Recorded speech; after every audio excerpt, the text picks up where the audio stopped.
जय माता दी दोस्तों, स्वागत है आप सबका हमारे यूट्यूब चैनल पर। तो चलिए जानते हैं कि नवरात्रि के 9 दिनों में व्यक्ति को क्या खाना चाहिए और किन चीज़ों से दूर रहना चाहिए।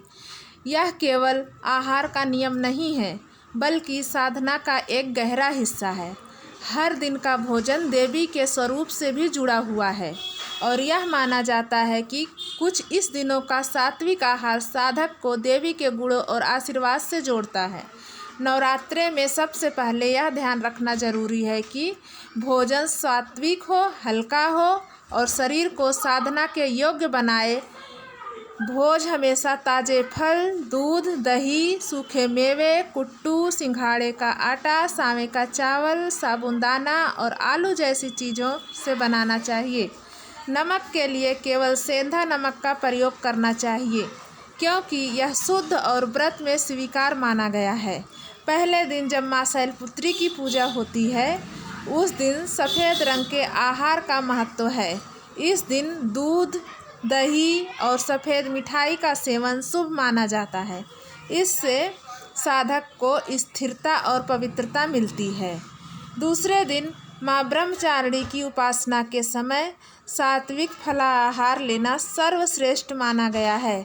इस दिन फल, मिश्री और शक्कर से बनी चीज़ें ग्रहण करना शुभ होता है। इससे तप और संयम की शक्ति बढ़ती है। तीसरे दिन माँ चंद्रघंटा की पूजा होती है।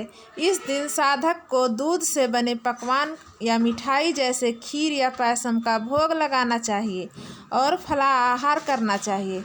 इससे जीवन में शांति, सौंदर्य आता है।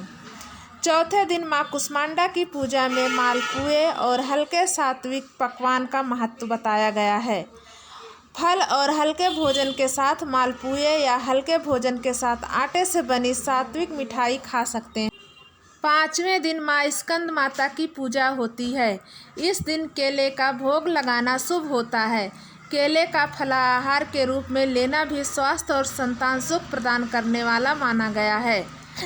छठवें दिन माँ कात्यायनी की पूजा में शहद और उससे बने पकवान का महत्व है।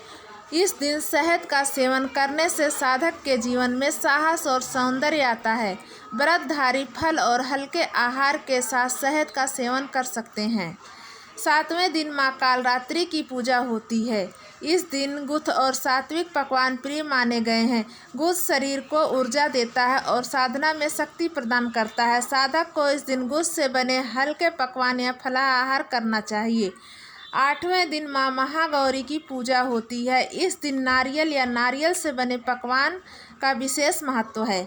नारियल शरीर को शांति देता है और मन को स्थिर बनाता है। इस दिन नारियल का भोग लगाकर स्वयं भी नारियल पानी और नारियल से बने पकवान का सेवन करना शुभ है। 9वें दिन माँ सिद्धिदात्री की पूजा होती है। इस दिन तिल का भोग लगाया जाता है और साधक को भी तिल से बनी सात्विक चीज़ें खानी चाहिए। तिल शक्ति और सिद्धि का प्रतीक है, इसलिए इस दिन तिल का सेवन साधना को पूर्णता प्रदान करता है। अब जान लीजिए कि पूरे 9 दिनों में किन चीज़ों से बचना चाहिए। गेहूँ, चावल, दालें, बेसन, तामसिक भोजन, लहसुन, प्याज, मांस, अंडा और शराब जैसी चीज़ें वर्जित हैं। इनसे व्रत की पवित्रता भंग होती है। अधिक तैलीय और मसालेदार भोजन भी नहीं करना चाहिए, क्योंकि यह शरीर को भारी बनाता है और साधना में बाधा डालता है। यदि आपको हमारी जानकारी अच्छी लगी तो सब्सक्राइब करें और लाइक करें और कमेंट में जय माता दी लिखें।